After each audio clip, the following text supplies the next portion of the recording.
no hot water call, flammable vapor sensor presence detected error code. First thing we need to do before we even think about resetting this is actually see if there's flammable vapors present. We're dealing with natural gas. This detector detects natural gas, and I'm letting this warm up outside, away from the water heater. So, and right away, you can see that I got a gas leak.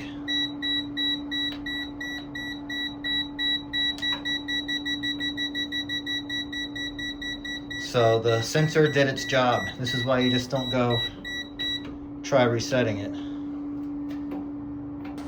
Let's see if we can tighten down on this. There is blue tape on it.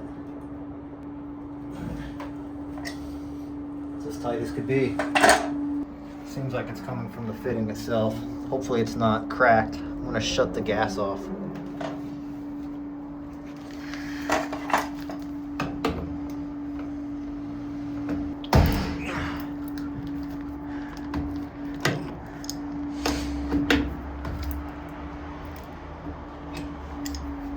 Thing is moving.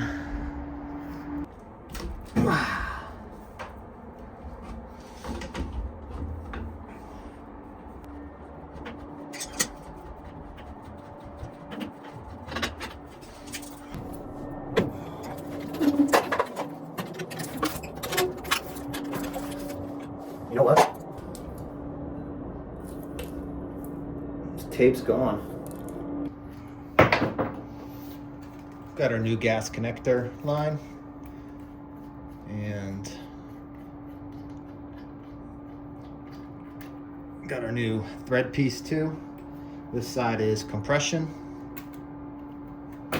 This side is not compression. So we're gonna put some yellow tape on it, and we want it to go the way that it's gonna turn. So if we tighten it, it's gonna pull the tape in and not pull the tape off.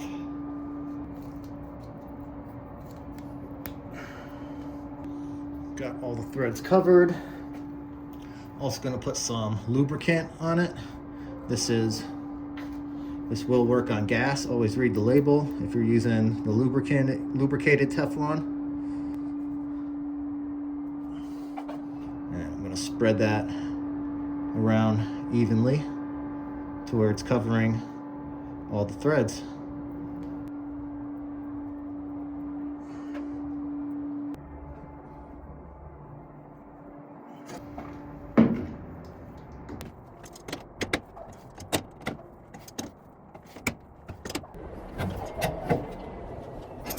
And I want this extremely tight.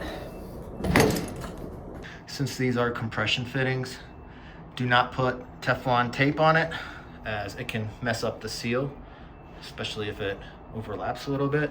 But it doesn't hurt to put a little bit of paste on for thread lubrication. Don't go crazy, just a little bit.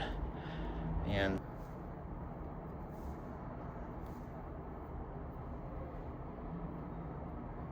it will also spread itself when we thread on the new pipe, the new gas line.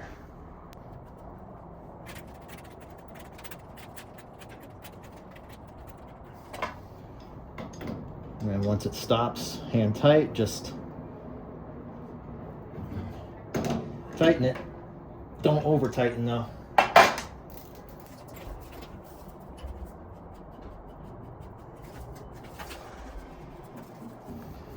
And you always want to replace the gas line, the gas hose, when you disconnect it. Don't reuse the same hose if possible.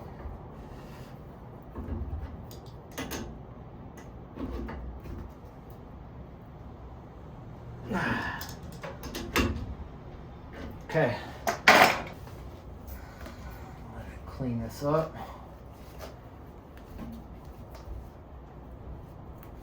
Paste is a little messy. Got our leak detector warmed up. Turn on the gas. let's recheck our connections.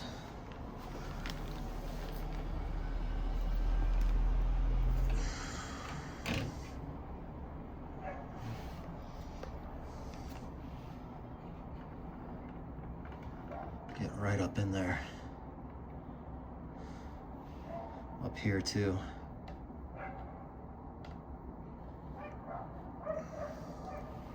And we're looking good.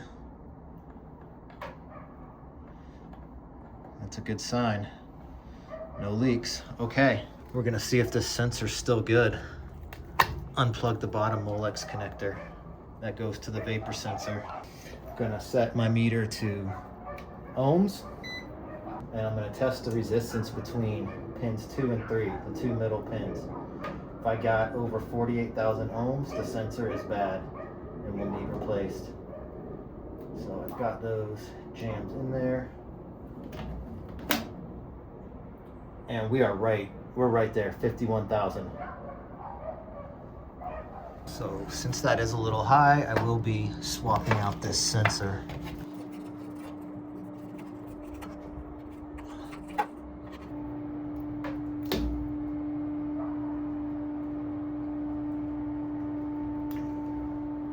Old sensor,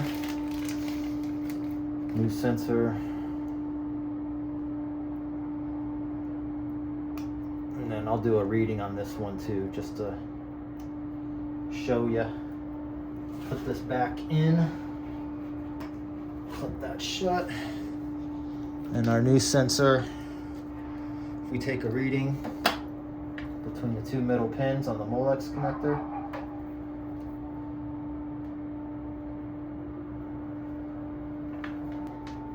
$34,000 ohms, which is within spec.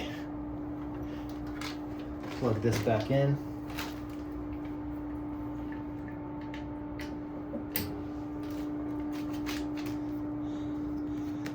Now to reset this, turn this control off or unplug. I'm gonna do it right here because we gotta move quick. Wait about 20 seconds, turn it on, and then we're gonna immediately head down and press in those two buttons. Press in the cooler and hotter button, and this should start blinking green. Once that happens, release, and then press in again. And then it should reset once you let go after about 5 to 10 seconds. And if that doesn't work, you can try this. Turn it off again, turn it back on, hold both buttons in until the green light blinks. And we're gonna go left, right, left, left, and we're gonna go right, left, right, right. And that should work if the first one didn't work. So we can see now that it is reset. And just want to make sure that we get a flame.